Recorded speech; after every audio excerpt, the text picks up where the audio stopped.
Right at the top of the hour. Thank you so much for choosing UBC TV and News Tonight in particular. My name is Patricia Lokoma, and let's get started. The Speaker of Parliament, Rebecca Kadaga, has been praised for championing women leadership among the Commonwealth countries. This was during the opening ceremony of the 64th Commonwealth Parliamentary Conference at Munyonyo, which was presided over by President Yoweri Museveni. 64th Commonwealth Parliamentary Conference has officially been opened at Munyonyo by its deputy patron, also President of Uganda, Yoweri Museveni. I welcome you, the members of the CPA, again to Uganda. This year's conference themed adoption, engagement and evolution of parliaments in a rapidly changing Commonwealth attracted about 1,200 delegates from former colonies and territories of the British Protectorate. Up to 20 speakers and deputy speakers of national and provincial parliaments, as well as delegates, were in attendance, a bigger percentage of them women. While opening the conference, President Museveni commended the Speaker of Ugandan Parliament, Rebecca Kadaga, who is also the President of the Commonwealth Parliamentary Association, for a job well done. The Right Honourable Rebecca Kadaga has been doing a lot in our country.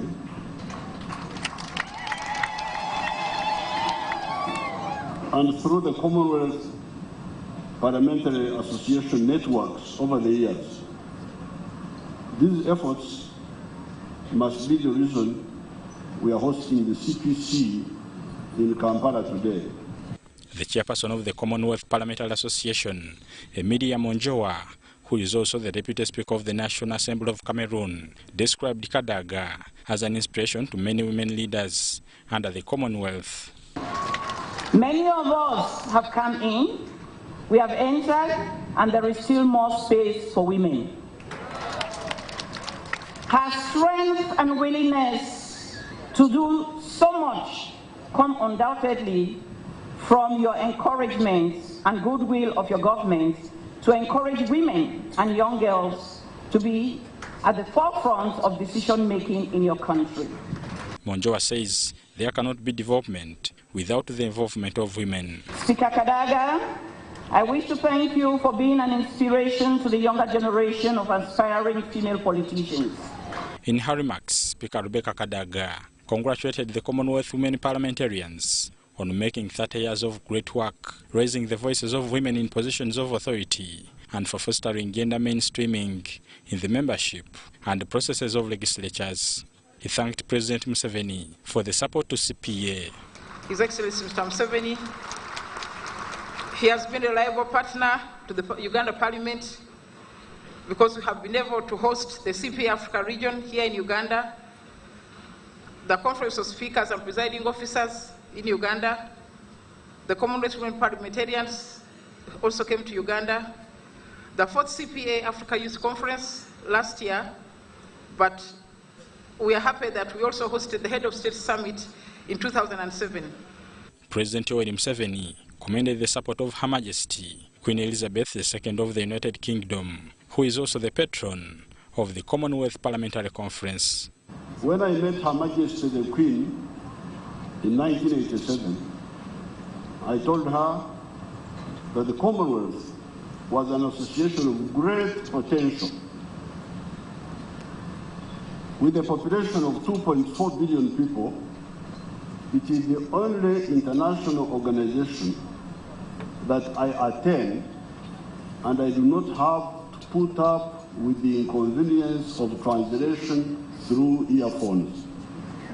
Museveni called upon Commonwealth countries to peacefully work with all countries of the world, irrespective of their internal social systems, for mutual advantage and on the basis of respecting the sovereignty of each country.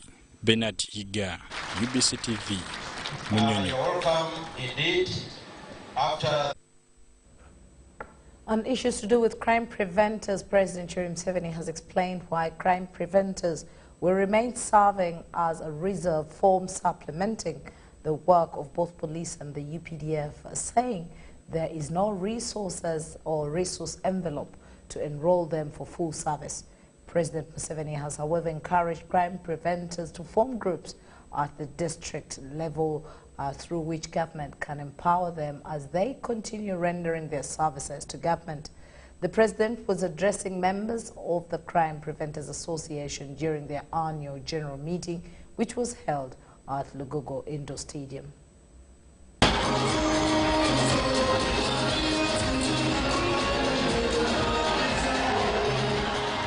Members belonging to the Crime Preventers Group have held their annual general meeting where they reviewed their achievements and challenges.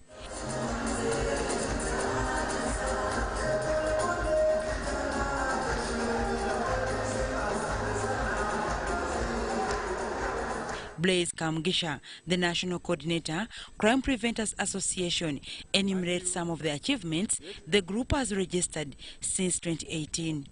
Recognizing the cordial relationship between the team and the different security forces, Kamgisha reveals that they have enrolled themselves into ambassadors of Operation Wealth Creation.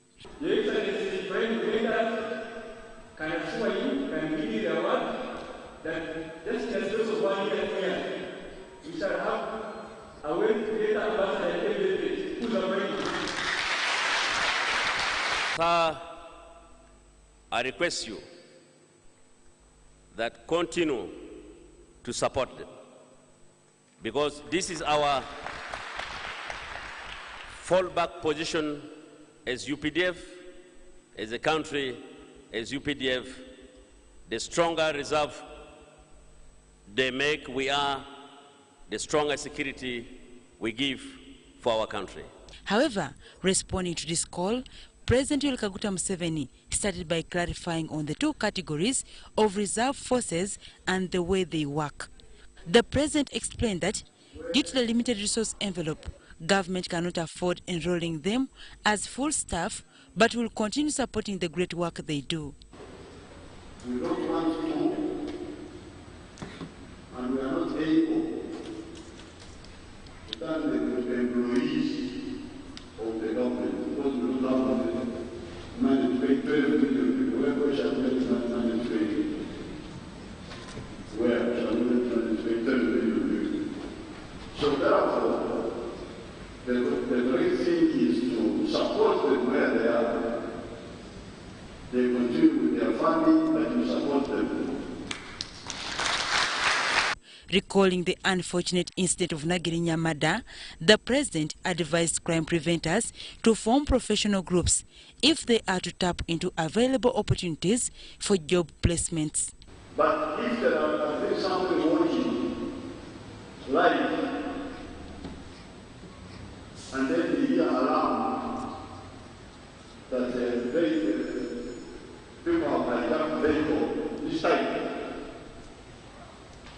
then all the cameras will be watching for that car, and maybe they will have got these people even for these people. At the same event, the president was recognized for the numerous developmental projects that aim at empowering the youth before he presided over the launch of the National Wealth Creators Union.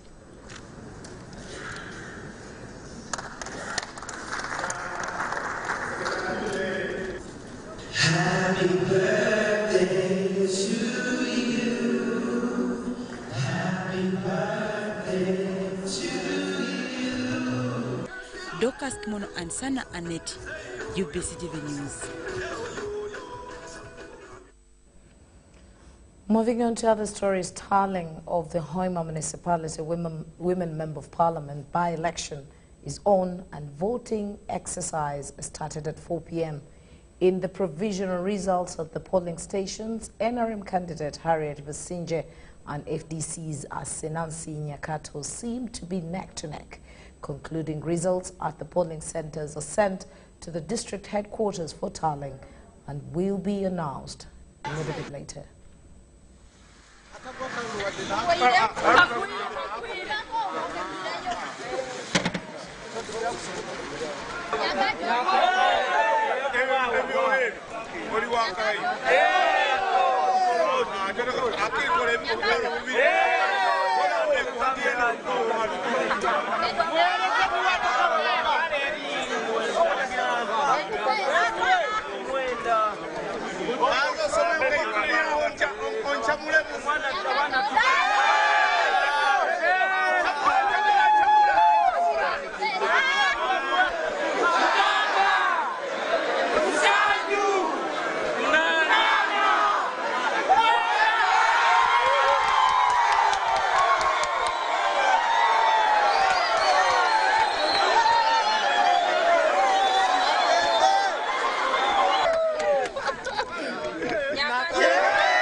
Well, that exercise seemed to have gone quite well.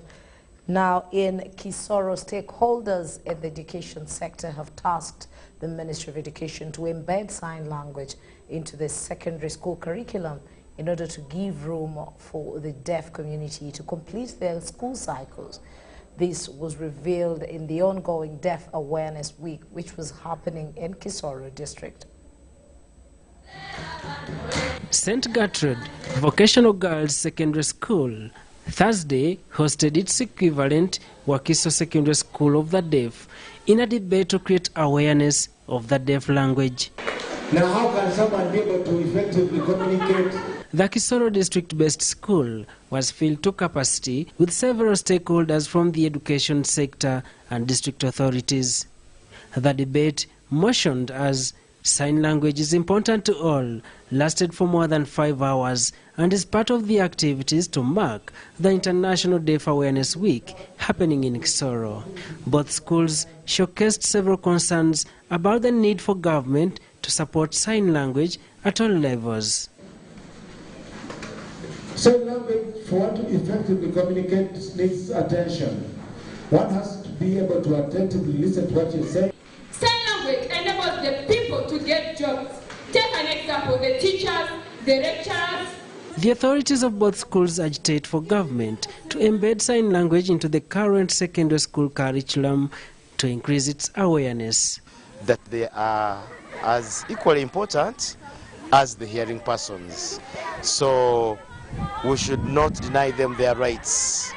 We should help them live like with the hearing. So I think it's very important that we build more vocational schools for the deaf students. I would request the government to participate in building and constructing structures for the people who are the deaf, so that we incorporate them in our schools. For example, in this school, if we had a unit for the deaf, we would appreciate and we would welcome. The Deaf Awareness Week will climax on Friday, 27th of September, 2019 in Kisoro District. Daniel Mugoya reporting for UBC.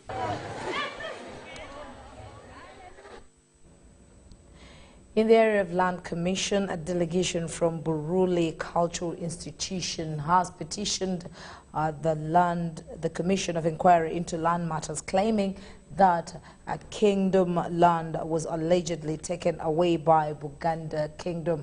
In their petition before Justice Catherine Bamgemerere, the Attorney General of Bururi Kingdom, Rogers Sunday Wanga, said their land was gifted to Buganda Kingdom by the British government in 1894. The kingdom now wants the 1900 agreement nullified because it affects Baluri tribe, and that Land Probe Commission recommends that each person is to own not more than 1 square mile in Nakasongola district.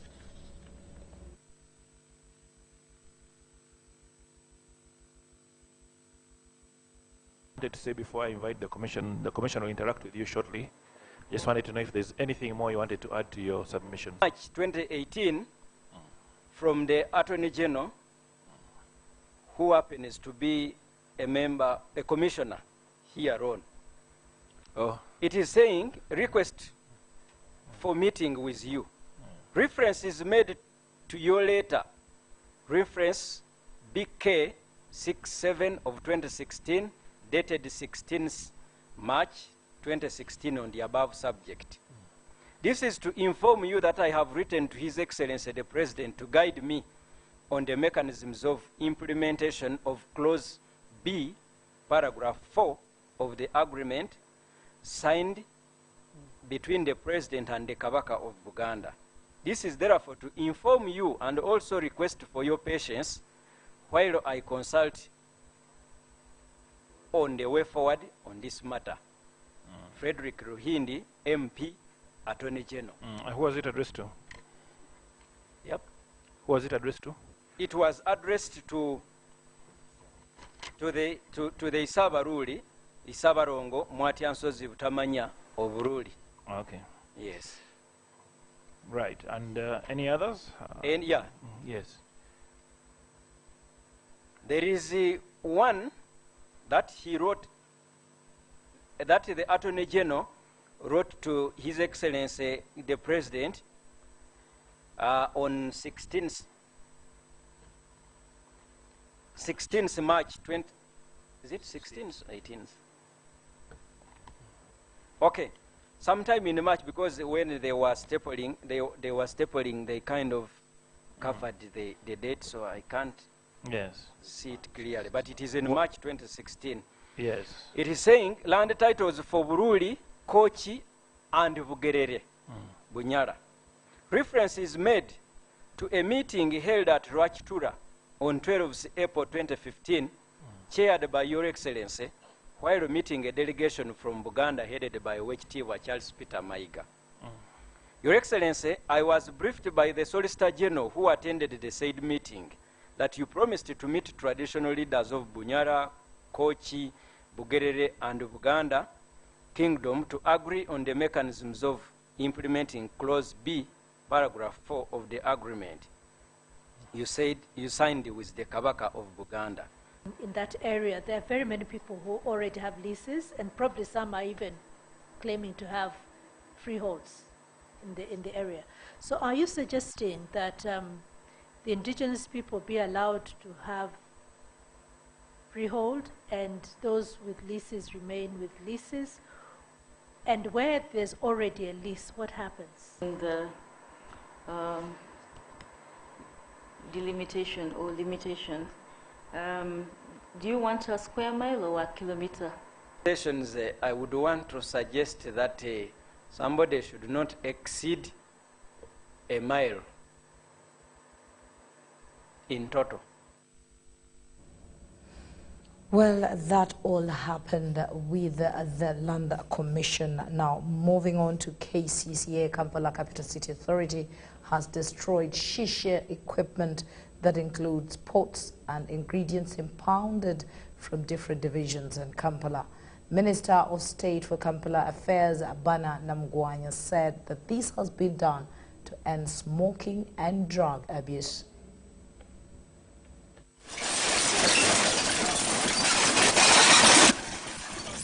Kampala Capital City Authority has finally proved that dealing in shisha products is illegal.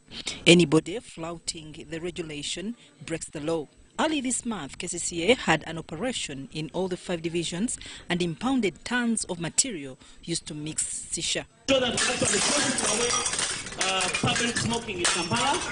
Now, Some of the equipment impounded and destroyed include pots, ingredients and the pipes, which had been kept at KCCA stores in Nakawa Division. The Minister of State for Kampala Affairs, Benana Mugwanya, said they are enforcing the 2015 law on smoking. All business persons are warned against dealing in shisha. People know that we are going to strictly implement this law.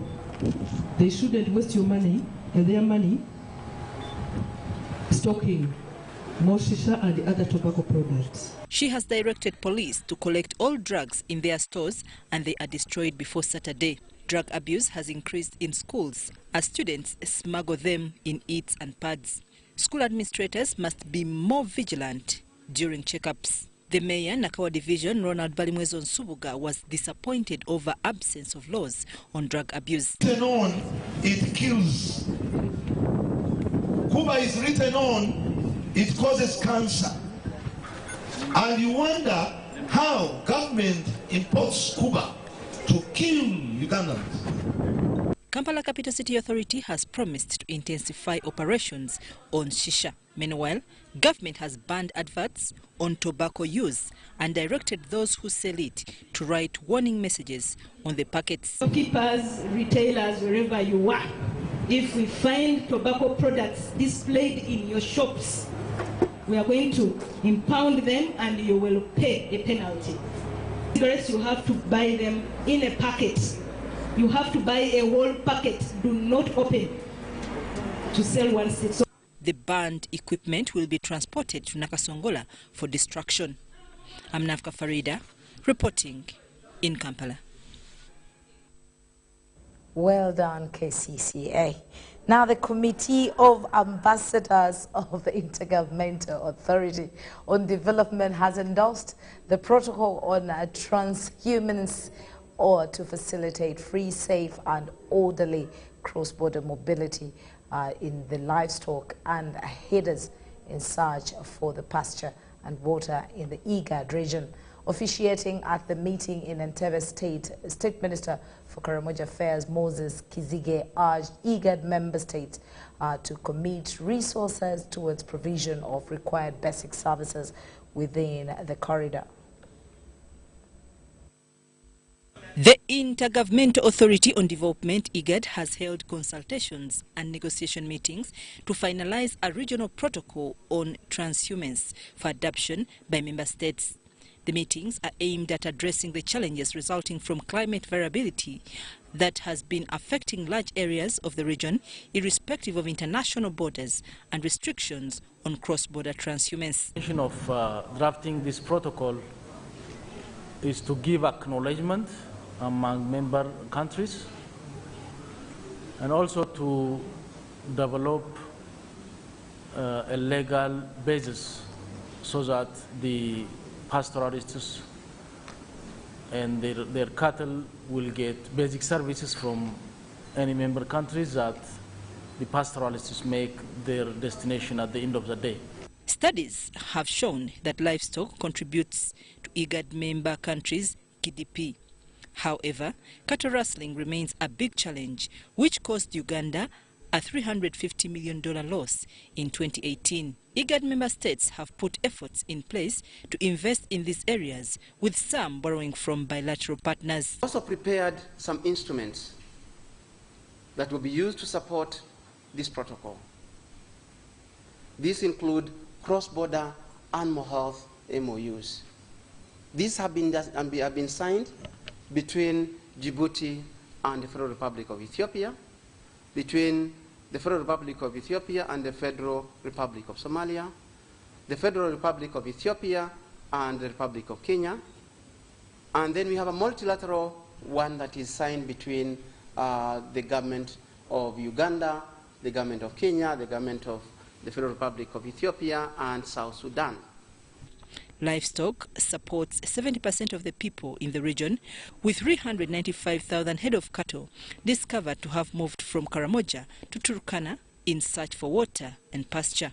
The transhumance protocol is to basically formalize this movement by mapping out transhumance routes and provide services to host nations. There is need for strategic investments in the trans-Wien corridors that will be identified. I therefore call upon Your Excellencies to urge your respective governments to support collaboration in establishing joint investments in the arid and semi-arid areas. Although the Committee of Ambassadors in IGAD has endorsed the body of the Protocol of Transhumance, there are varying options where all members have a commonality of the purpose to facilitate movement of livestock on their borders. The Protocol on Transhumance is expected to be finalized in 2 months' time after making more consultations with IGAD governments. I'm Nafka Farida and Gloria Gutabinji reporting. And in the health sector, the Deputy Commandant Land Forces, Major General Samuel Kavuma, says Ugandans must place their country first to realize development. This was during the patriotism pass-out of nurses and midwives in Kampala, as we hear more. Over 247 nurses and midwifery have been passed out after 1-week patriotism cadre training at Mulago School of Nursing and Midwifery. The Deputy Commander Land Forces, Major General Samuel Kavuma, cautioned against mixing politics with work. He urged the participants to apply the acquired skills to improve the health sector. The purpose is very clear. These are young people who may not know much about their history, who may not know much how they came to be where they are. So these courses are organized to just give them information. This is your history. This is where you are. And once someone knows where they have come from, where they are, then it gives him, better knowledge to determine where they will be. The skills and information and knowledge you have gotten from this short course are not for only you. You have people behind you. You have your friends, you have your parents, you have your other siblings. Please pass on the information. Eva Nampima, the principal Mulago School of Nursing and Midwifery, says through such trainings, students are motivated. Administratively, we strongly believe that the training our daughters and sons have acquired within this week has strengthened and added value to their academic performance, physical fitness, and the discipline of the mind. We are confident that our students will continue to have deeper love for their nation and willingness to serve beyond self in all aspects related to nursing and midwifery. I'm Namamonde Deborah, reporting for UBC. As Namamonde Deborah ends our first segment, we're going to take a short break and return with more news. Stay with us.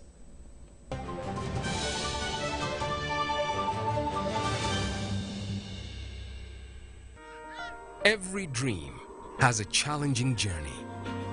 Ours began in 1998 with a mission to drive the development of a robust communications sector in Uganda. We created structures to champion the dream. We've evolved, made discoveries, supported great minds, empowered Ugandans, and fostered a vibrant culture, enabling communication for all. Down the years, we've created memories and networks, uniting generations and building great partnerships. Together, we can go even further. UCC, celebrating 20 years of achievements. Ladies and gentlemen, welcome to the Pain Arena. Introducing on the right corner, Mr. Action, the reigning heavyweight champion in the ring against the Headache, the #1 contender. And the bell rings. Headache charges forward with a steady right and a left hook. Action dodges. He misses out with an inch. Wait a minute. Mr. Action launches back with a kick. The final blow. He is out.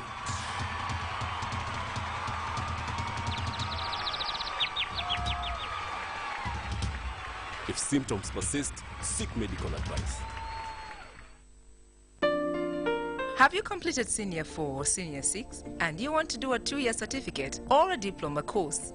Makerere Institute for Social Development, an affiliate to Makerere Business School, offers programs in accounting and finance, business administration, procurement and supplies management, social work and social administration, information technology, counseling and guidance, human resource, project planning and management, journalism, secretarial studies, and many others. We are located on Sa Apollo Kegwa Road, next to Oilcom Petrol Station, with a UBTEP Center number. Does heartburn stop you from eating the things you love? Eating too fast, alcohol or spicy food can trigger acidity, heartburn, indigestion or flatulence. Your best bet is Better Cool. Better Cool works fast to relieve acidity, heartburn and indigestion. Trust Better Cool. Enjoy life. If symptoms persist, seek medical advice.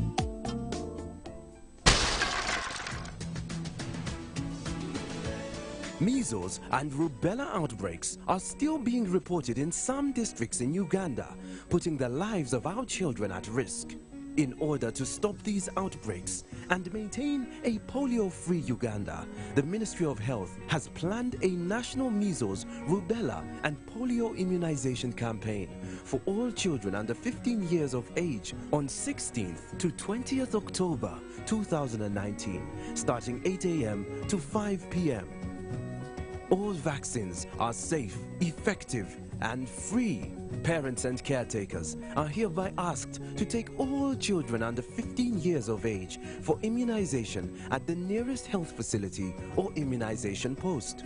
Ministry of Health also calls upon everybody to report any child with a fever and generalized skin rash to the nearest health facility or health worker immediately. This could be measles or rubella.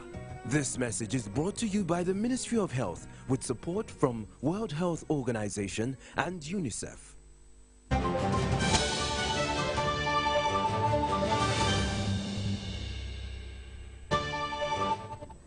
Welcome back. It's time for business as we start off with Uganda Airlines, which has officially received the 2 remaining aircraft from the Canadian manufacturer Bombardier at their headquarters in Mirabel, Canada. The plans were received by the Permanent Secretary to Ministry of Works, Waiswa Bagea, together with Uganda Airlines Acting CEO Engineer Ephraim Bajenda. The plans are expected here early next month. This brings Uganda's fleet to 4 CRJ 900 jetliners as the country awaits the delivery of the 2 Airbus A330-800 near.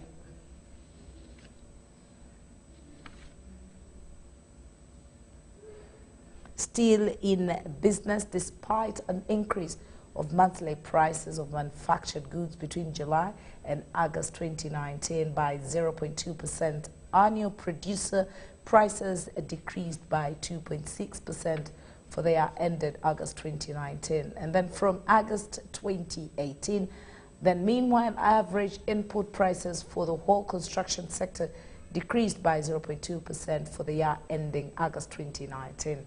And then for the construction sector, prices of paint decreased by 0.5%, and then cement by 3.4% due to the competition by new markets players.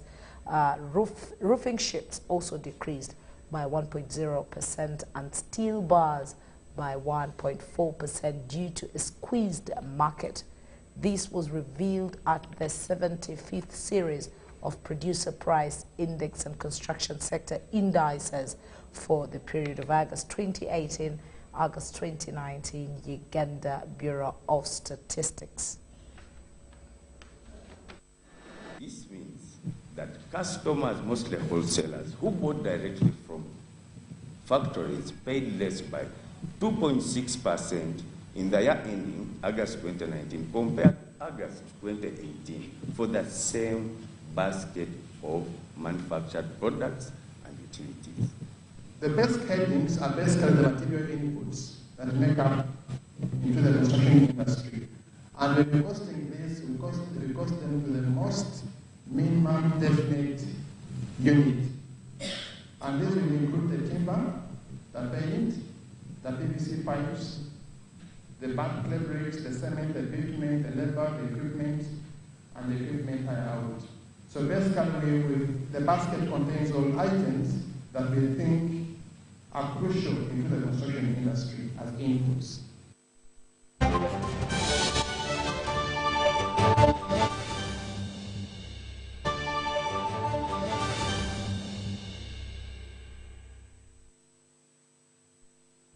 Now, as we cross borders, hundreds of women, men and children who have been maimed in the conflict and terrorist attacks in the war-plagued Afghanistan often visit the International Committee of the Red Cross Orthopedic Center in Lashkar Gah. Now established in 2009, the Orthopedic Center in this area city provides artificial body parts to people with war-related disabilities, and victims who approach this center are usually helped. Old Afghan boy who lost an arm and leg to a suicide bomb, and landmine victims of all ages. For almost 30 years, Italian physiotherapist Dr. Alberto Cairo has overseen rehabilitation efforts for amputees at several Red Cross clinics across Afghanistan. At this clinic in Kabul, there is never a quiet day. We have registered and assisted almost 190,000 people. 40 years of war are not just a question of just fighting. The country, it's been destroyed in a way, it's been damaged so severely. The economy, the justice, the education, the health sector. So automatically everybody is suffering. The clinic is a one-stop shop where most staff were once patients. It has become in a way a kind of factory because we produce artificial limbs one after the other, and a kind of family because we know each other. For cultural reasons, women are assisted in a separate unit by female staff. Needs and care are the same. Many people receive therapy for years. Anwar lost both legs to a landmine in Kabul 20 years ago. Today, he is doing physiotherapy with a new set of artificial limbs. I spent some with the new ones. We solved all the problems with them. The doctors help out with everything. They work and they do a lot of work. I'm really happy with my doctors and their support. Throughout the civil war, Taliban rule and the current conflict, these wards have kept their doors open. In 1992, this hospital was hit by a rocket. Staff were evacuated, but Dr. Cairo was soon back, working here, but also driving ambulances across the front line to bring people who had lost limbs here for rehabilitation. This month, the government granted Dr. Cairo Afghan citizenship. He says he is honored by the gesture, but insists the real need is more donor funding. There is a donor fatigue. There is a tendency now to forget Afghanistan. We are struggling, so we really hope in any way to be able to find money enough to continue, because without this program, for the disabled in Afghanistan, it would be a disaster. The country and clinics like this one are now bracing themselves for an expected spike in violence during and after the presidential election held on Saturday.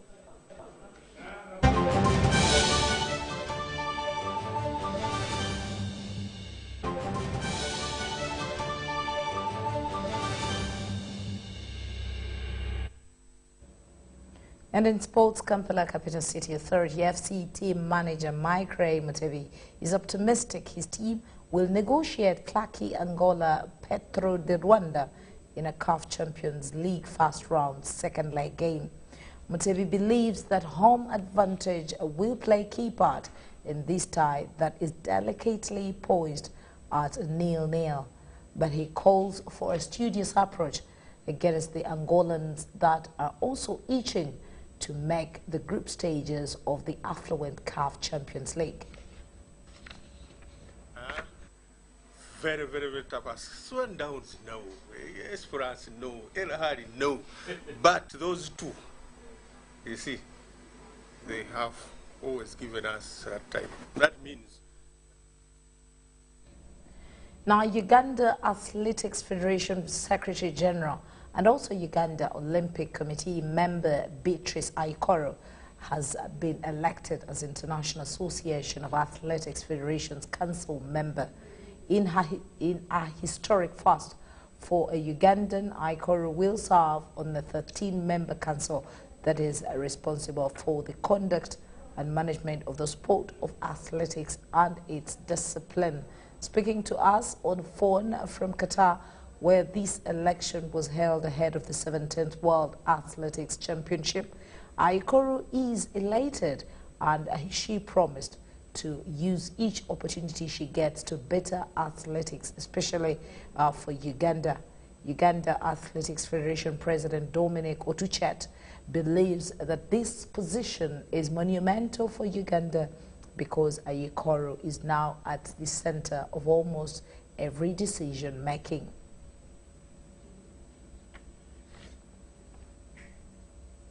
And in basketball, Ndeje University Angels has upset the form book and forced a decider game against reigning champions City Oilers in their best of 3 quarter-final matchup.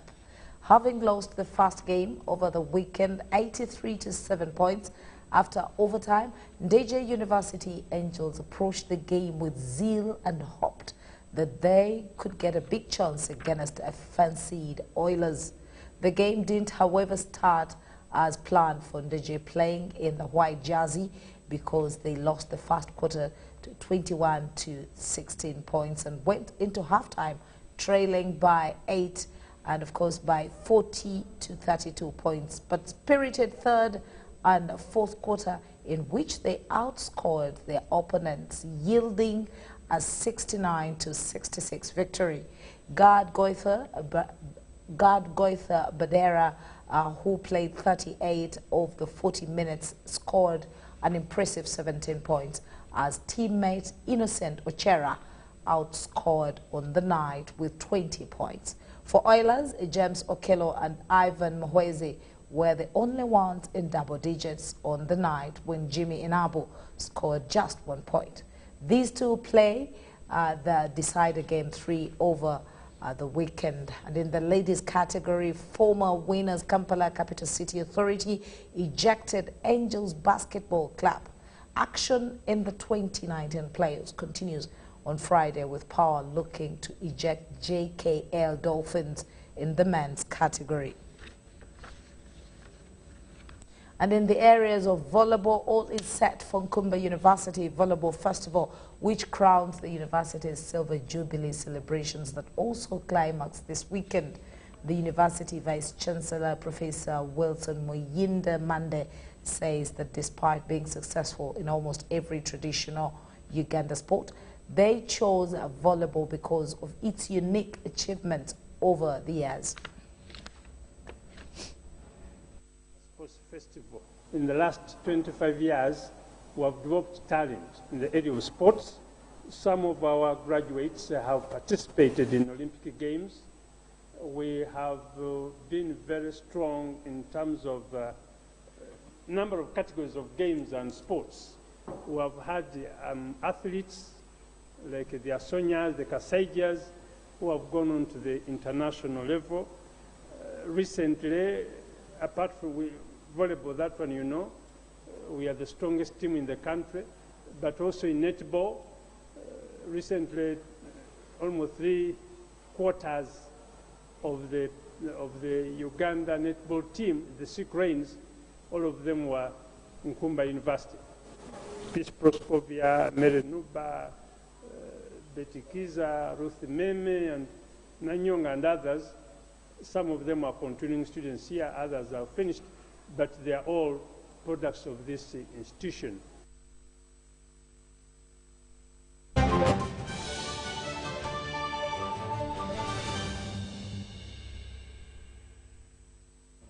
Well, that does bring us to the end of News Tonight at 10. Thank you so much for being a part of us right from 8 o'clock to now. This is the end, but before we sign out, of course, we will leave you with Semper Alex Key with the weather forecast. From the news team, it's a good night. Bye-bye. Time for the weather forecast from the Weather Center, only here on UBC TV with Semper Alex Kim.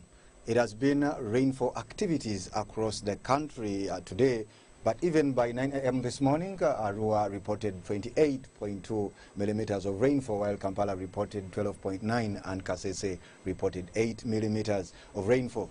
This kind of weather is associated to the rain belt being aligned over our region and also an inflow of moist southeasterlies from the Congo forests. Otherwise, tomorrow morning we should see most of the country have chances of some light showers apart from the southwestern, where we do expect some sunny intervals.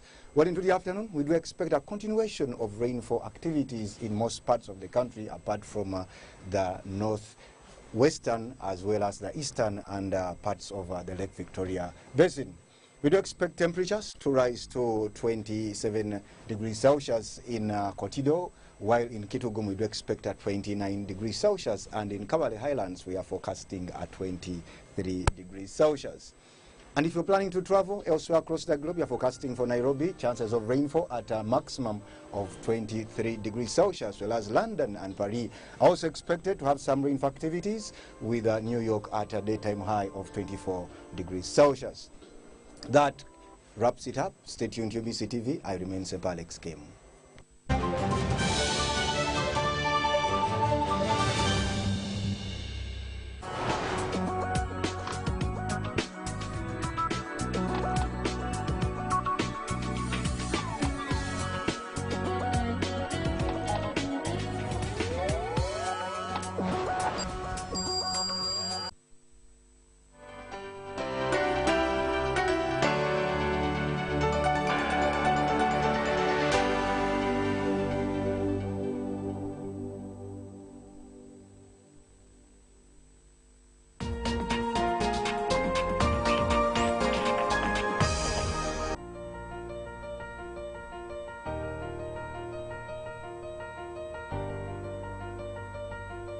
I have a very special gentleman.